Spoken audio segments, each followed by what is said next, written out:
What's happening, everybody? This is Bobby Borg, aka Professor, and you're listening to your Morning Coffee, the podcast, with your hosts, Jay Gilbert and Mike Etchart, weekly music news for the new music business.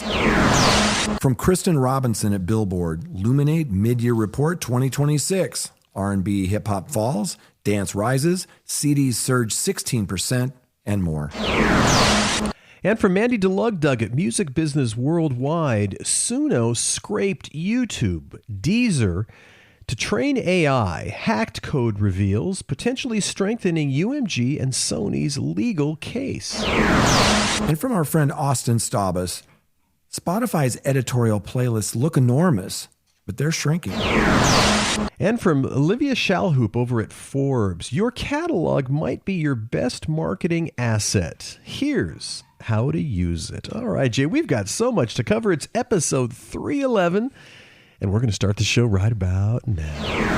Stand by for transmission. This is London calling. Wake up! The revolution is at hand! Your morning coffee is on the air.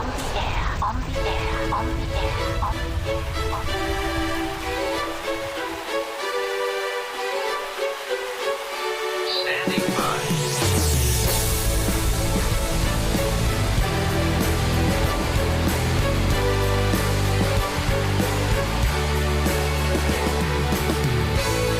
Your morning coffee, the weekly music news for the new music business. It's the highly curated, agitated, advocated, moderated, and liberated digital music information that you need to know. We are your digital music authority. And now from our studios in Hollywood, California, here's your hosts, Jay Gilbert and Mike Etchart.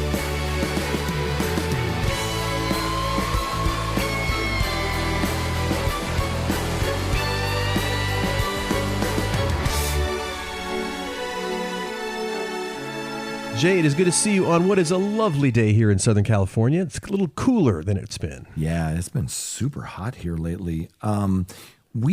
This is episode 311, but you and I were looking earlier before we hit record. This is actually our 371st episode if you count all the bonus episodes that we've done. Yes, it is. That's a lot. It goes fast, doesn't it? It's hard to believe we've done that many. Oh, my goodness. By the way, speaking of special episodes, the Your Morning Coffee podcast, a conversation with Jamie Marconet. Another special episode is live right now. Boy, we had a lovely time chatting with our old buddy, Jamie Marconet. Yeah, we did. Luminate just released their mid-year report, and we're going to talk about that in a minute. And it's trends in music, but it's also TV and film this time. I think it was like 75 pages. Jamie breaks it all down for us. We discuss, the health of the music business, the spike in CD sales, growth areas, music documentaries, something near and dear to our hearts, and of course, AI. Of course, AI. By the way, today we're going to also break down Kristen Robinson's coverage of the report, which is detailed and very groovy as well. Yeah, can't wait. So we rarely cover music industry, like products and platform launches for three reasons, typically. They're often a solution in search of a problem. Frequently, the platform doesn't even last very long. And the reporting tends to sound like an advertisement, but this one's a little bit different. We both started talking about this company called Gig Logic, and it's something special.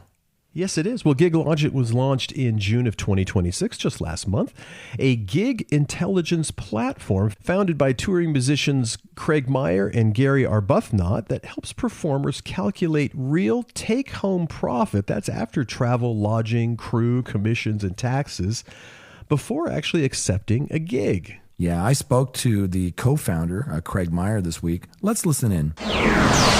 Craig, good to see you. Thanks for joining me today. I appreciate it.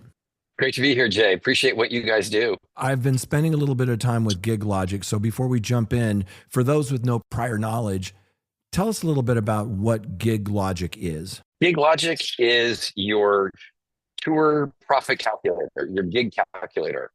Our goal is to help musicians and performers understand what they're going to make on a gig before they say yes. What's that moment you think that made you realize that artists were saying yes to gigs, but then actually losing money? Well, when I was busy but still broke, I had to learn the economics of touring the hard way.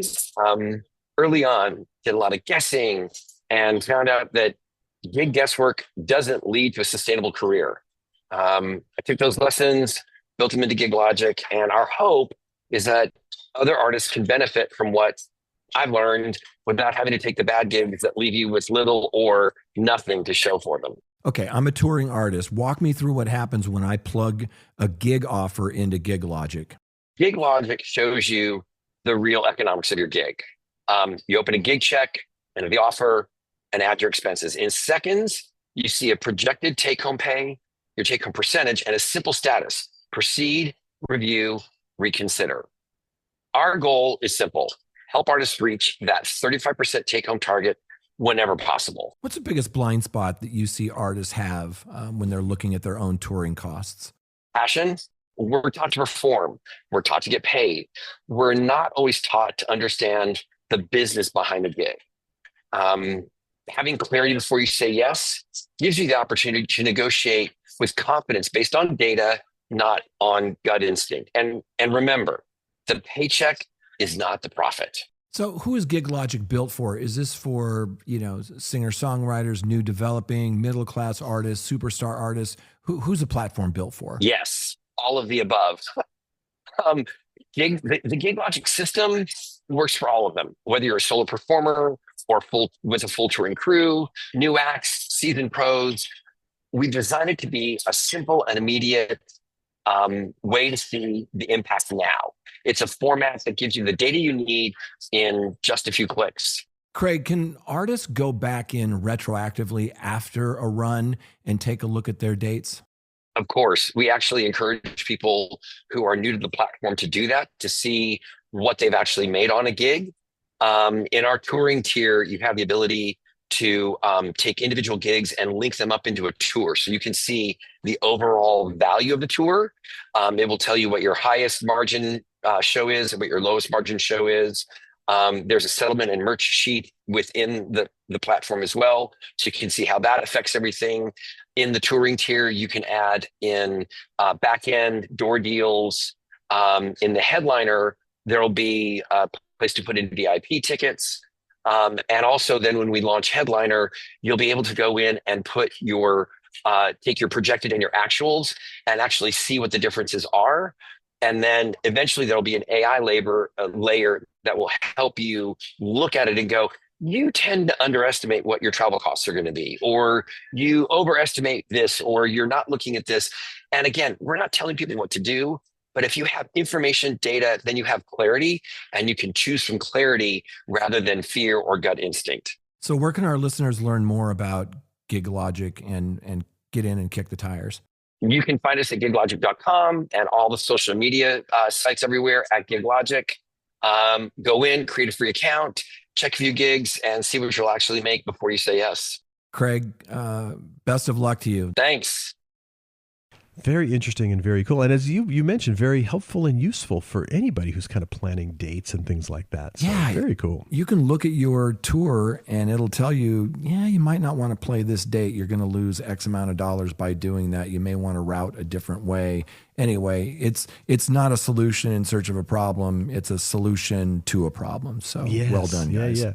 A few things in the news on Spotify.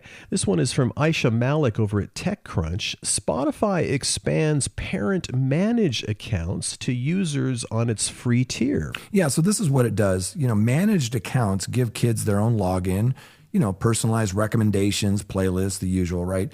But it's kept separate from the parent's account. So a child's listening doesn't skew the parent's algorithm or show up in their annual Wrapped.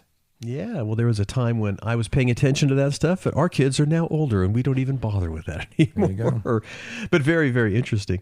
Another one from Stuart Dredge over at Music Allies. Spotify gets more conversational with its user interface. So what's new? Users can ask things like, play some artists I haven't heard before, and then refine with follow-ups like add some Bad Bunny or just his recent stuff or make it more upbeat. an iterative conversational discovery flow rather than static search and browse. Yeah, it's about context, right? These queries, the feature also supports questions about the music itself. Tell me about the genre, the release date, the inspiration behind a track or album, for example. And so on this rollout, it's currently a gradual beta rollout, for premium subscribers only, limited to the US, Ireland, Sweden, and English language speaking countries only. Yes. Well, speaking of Spotify, how about the wheel? How about the printing press or electricity, the internet? Now we have the alerterator. This is super interesting, and this is a problem. If you know, right? So managers, A&R reps, artists, labels, and data teams, those who check Spotify for artists obsessively around their daily refresh, but the exact timing is unpredictable and never the same. And that's a problem. So the alerterator, it removes a guessing game by alerting you as soon as Spotify for Artists refreshes. Yes, indeed. Pricing $2 a month. No more refreshing Spotify for Artists. No app, no dashboard, just an email. If you're interested in checking that out, thealerterator.com. Of course, that's the URL. Right. And that's a solution to a problem, not the other way around. So there was a story in Hits where they listed mid-year market share. And the headline was, that market share, MVPs and ROI. So I thought it'd be interesting to let's look at current music today. So as far as distributors, that's easy for you to say. UMG is number one with about 38% market share. Then Sony with about 27%. And Warner Music Group with just over 17%. Well, and if you look at label groups, man, amazing. We've got Republic with a unbelievably large 13.1% share. And if you go down the list of other, within the Universal Music Group, I should say, other label groups, you've got Island, Big Loud, Def Jam, Mercury. They all are around a little over 2% down to 1%. So, man, the beast of that group is Republic. Unreal. I mean, you and I were talking about Republic before we hit record, and it's Taylor Swift, it's Drake, it's Ariana Grande, The Weeknd, Post Malone, Morgan Wallen, Sabrina Carpenter, Chappell Roan. I could go on and on and on. You're right. It is totally a beast. A beast. Well, before we get going on the big stories, Jay, I'm going to say we thank our sponsors. Support for the show comes from Cosign. Cosign is a reimagined publishing administration platform launched by independent music publisher Cobalt. Cosign is designed for artists, producers, and songwriters. It allows creators to collect global publishing royalties with simple, transparent terms and no long-term contracts. In its first year of operation, Cosign was named one of the 10 most innovative music companies by Fast Company. Find out why at cosignmusic.com. And every time I get to hang out with my good friend Jay Gilbert, I am appreciative. I've known him for many, many years, and you may know him as a music business consultant, educator, curator of the weekly Your Morning Coffee newsletter, and a former executive with Universal Music, Sony Music, and Warner Music Groups, and the most passionate Minnesota Vikings fan I know. Hey, football season's in 3 weeks. I'm pretty excited about it. Every week, I get to do this show with my good friend Mike Etchart, longtime host of Sound and Vision Radio, formerly of SST Records, Warner Music, Capital EMI, and Universal Music Group. And we typically get on the phone and chat for an hour before we even hit record, and we could easily do it for double that. Yes, indeed. And we do talk about football occasionally. Yeah. So I, too, am looking forward to the football season. Let's start with our first story. It's from our friend Kristen Robinson over at Billboard. Luminate Mid-Year Report 2026. R&B, hip-hop falls, dance rises, CDs, yes, CDs surge 16%. And more. Right. Let's talk about the streaming growth. So global on-demand audio streams rose 9.8% in the first half of the year, with growth much stronger outside the U.S., almost 12%, than inside the U.S., about 4.4%. Well, let's talk about genre shifts. R&B hip-hop remains the top U.S. streaming genre, about 1 in 4 streams. but keeps sliding down 1.6% since mid-2025, and its Billboard 200 market share has fallen from over 40% back in 2023 to about 30% now. Yeah, dance and electronic music is the biggest gainer, up almost 19% year over year, and that's driven by John Summit and Disco Lines, plus a wave of nostalgia for 2015-2017 dance tracks. World music also grew almost 12% year over year and has the youngest catalog mix of any genre. Rock music stays the number 2 streaming genre, but it's almost entirely nostalgia driven. 75% of rock listening is 5 years or older, with Noah Kahan's The Great Divide as the rare current hit. Another headline of this report, physical CD surge. Can you believe it? U.S. CD sales jumped 16% to a little over 16 million units, outpacing vinyl's about 2.5% growth. Right. And K-pop, that's really driving it, like BTS's Arirang Atiz. Strip out K-pop and CD growth drops to 6.7%. Luminate frames this as CDs becoming an affordable collectible for younger fans. Notably, about half of Gen Z millennial CD buyers, they don't own a CD player. Big box retail like Walmart, Target, they're gaining share at the expense of indie stores and e-commerce, and that's likely tied to store-exclusive variants. Well, let's talk about fan engagement by genre. Indie rock fans lead in purchase-based superfan behavior, around 40%. K-pop close behind, they're around 38%. But ahead on engagement-based fandom, that's about 35% versus 30%. Country and pop skew toward lean-back streaming-only listeners. Yeah, and there were some trends, and Jamie talked about this on the podcast as well. Some of these language trends, English language share of U.S. streams, it dipped to around 87% from about 88% in 2025, but Spanish language streams hit 9.4% of the U.S. market, and, mostly fueled by Bad Bunny's Super Bowl halftime moment. And UK artists' U.S. streaming share climbed to almost 8% from under 7% in 2024, and that was helped along by Olivia Dean and Charlie XCX. Of course, AI music is talked about in this. Breaking Rust's AI country track, Living on Borrowed Time, is the top streaming AI song domestically, about 19 million U.S. streams. Internationally, an AI remix of Stromae's Paparute leads notably. Stromae's own label, which is called Mozart, now shares copyright credit on it, suggesting artist-sanctioned AI remixing rather than a takedown fight. Yeah. 54% of U.S. musicians report positive feelings toward generative AI music tools versus 35% of non-musicians. By the way, you can listen to our special episode with Jamie Markinet, where we talk about all this groovy stuff. Yeah. Our next story, it's from Mandy DeLugdug over at Music Business Worldwide. Suno scraped YouTube and Deezer to train AI. Hacked code reveals, potentially strengthening UMG and Sony's legal case. So here's what you need to know. Hacked source code from Suno, obtained by a hacker who breached the company via a supply chain worm and shared with 404 Media, reveals the platforms and volumes of materials Suno used to train its AI music models. Yeah, the leak also exposed customer data, which could include emails, phone numbers, and Stripe payment info for hundreds of thousands of users. This is landing in the middle of Suno's ongoing RIAA coordinated copyright lawsuit with UMG and Sony, and appears to corroborate the label's core allegations.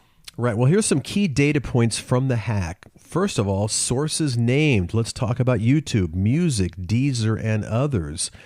In terms of YouTube Music, over 2 million clips ingested, about 113,000 hours logged as YouTube Music. And at Deezer, over 12,000 hours of stuff taken. Yeah. The code also shows Suno searching for, YouTube for a cappella versions. Apparently, vocal isolation effort, using a company called Bright Data to scrape YouTube, and using Podcast Index to pull around 420,000 podcasts, and that's about 1 million hours of audio. Yeah, so what's the legal significance of all of this? Well, this strengthens the YouTube stream ripping claim already in the RIAA's amended complaint from September last year, which accuses Suno of circumventing YouTube's rolling cipher anti-download encryption, a claim separate from and running alongside Suno's fair use defense. Fair use, by the way, covers the copying itself, not circumvention. Right. And in May, UMG and Sony asked to expand the case from 560 to 61,000 works, identified via audio fingerprinting, which would push theoretical max statutory damages from about $84 million to over $9 billion. And we're still awaiting a ruling on that. Right. So what's Suno's response? Suno confirmed a limited security incident discovered in November of 2025, calls it contained, says it involved outdated source code, and that no full Stripe card members or sensitive personal information were exposed. It determined individual breach notices weren't legally required and filed a California-mandated training data disclosure. Yeah, and Suno reiterates its standing position, trained on publicly available music files and related metadata from the open internet with no artist names used as training metadata. Right. Things to consider, though, of course. Warner Music Group settled with Suno in November of 2025, including Suno's acquisition of Songkick, and exited the RIAA case. Also, Suno raised over $400 million in funding in June and has separately been reported as building toward IPO readiness. Yeah, it'll be interesting to see how this plays out. I'm a firm believer in there's three sides to every story, yours, mine, and the truth. That's right. This next piece is from our friend Austin Staubus. We've reported on some of the things he's written online in the past. Very insightful.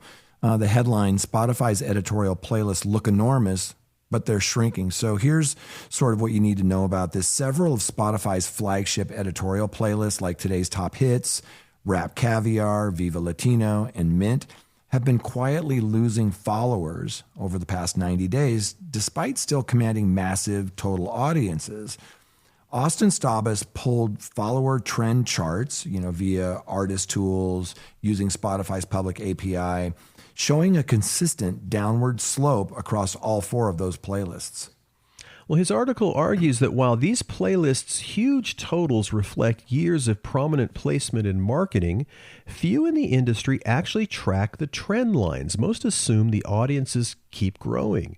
Interestingly, the playlists Staubus found gained followers skewed catalog-driven, older music, rather than new release focused. Yeah, I think that's really true, Mike, that we just sort of assume that these playlists are just growing year after year as the audience grows for these streaming services. So his piece frames this as a signal that Spotify's growing personalization may be reducing the need to actively follow editorial playlists, even as the industry continues to treat editorial placement as one of the platform's top prizes.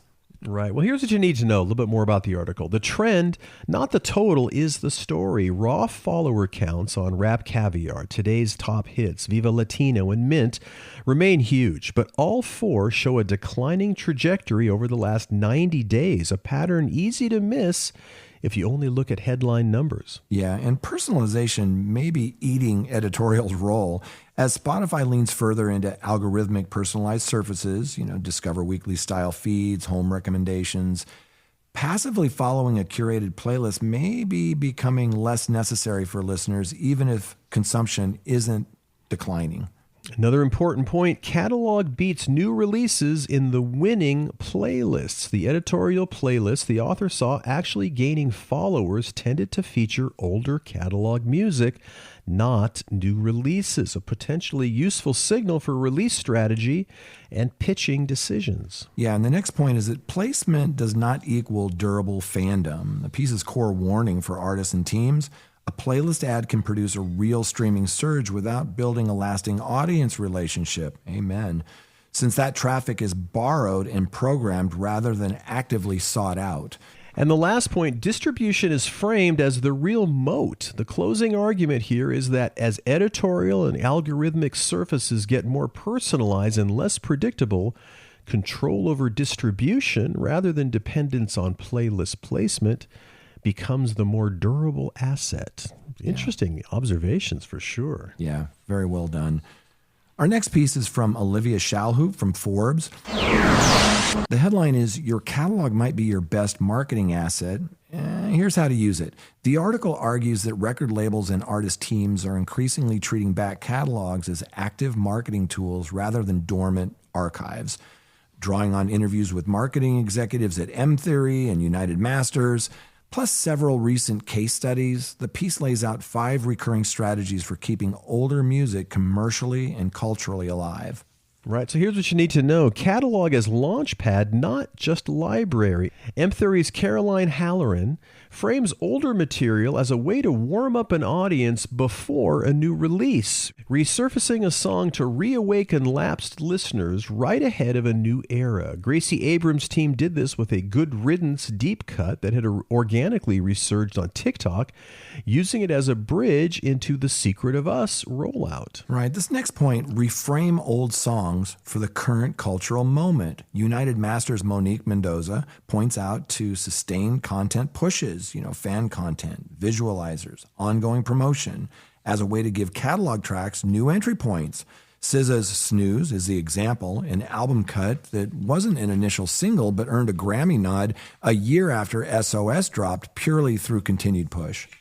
Right, interesting point. New features remixes as a reintroduction. So physically reworking a song with like a new collaborator or a new mix, rather than just re-promoting it. Sabrina Carpenter's Espresso, which is the Melanie Martinez remix, and Doja Cat's Say So, which is a Nicki Minaj remix, what is actually being pushed to number 1, are cited. Right. And the next point, anniversary campaigns as built-in press moments. And they cite Taylor Swift's re-recording campaign, as a headline example.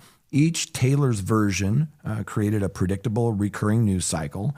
The article notes artists with a rights reclamation story can borrow the same logic via anniversaries, deluxe reissues, and acoustic versions. And the last point, let fan-driven revivals run. Sometimes the audience does the work. Look at Kate Bush's Running Up That Hill from Stranger Things and Chappell Roan's Pink Pony Club.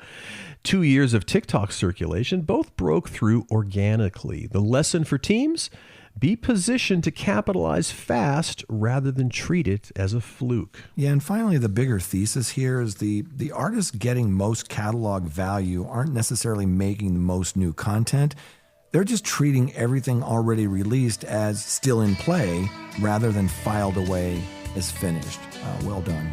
Yeah, again, and it's catalog, right? It's just, it always has been, and it wasn't always so sexy. I think when we started in the business, it was there, but it wasn't basically nurtured like it is now, and it is just the big beast in the world of music that you always got to consider for sure. Hey, it's time to wrap up the show, Jay. Can you believe it? It goes so fast. Sure I want to does. big thanks to our sponsors, including Cosign. By the way, if you want to advertise in the podcast and the newsletter, you can jump over to yourmorning.coffee. Music is by our friends, the Licorice Quartet. And if you do enjoy the show, please just tell one friend. Jay and I would certainly appreciate that. So on behalf of my good friend, Jay Gilbert, I'm Mike Etchart. Thanks for listening. We'll be back next week on the Your Morning Coffee Podcast.